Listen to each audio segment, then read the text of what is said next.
Повлекувањето на грците од Струмица табак како последица го затвори откупниот пункт во монополот во Кочани, кој пред неколку години се активираше во текот на откупната сезона. Ваквата ситуација доведе до блокирање на откупот на тутунот од кочанските производители, што им го искомплицира предавањето на произведените количини.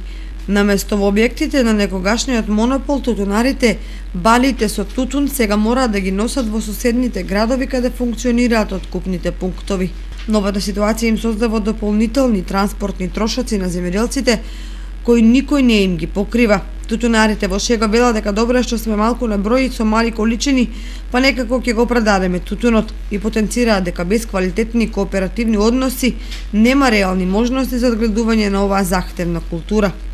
Инаку, ваквата политика води кон стагнација и исчезнување на тутунот од полињето во Кочанската котлина, бидејќи интересот на земјоделците од година во година е се помал.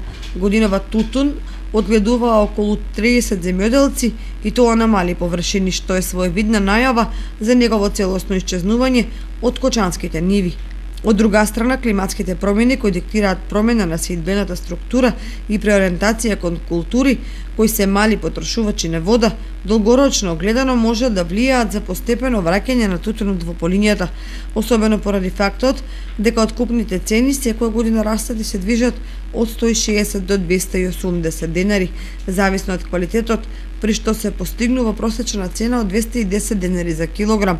Плюс субвенциите од 60 до 80 денари, се добива примамлива просечна вкупна цена од 270 до 280 денари за килограм.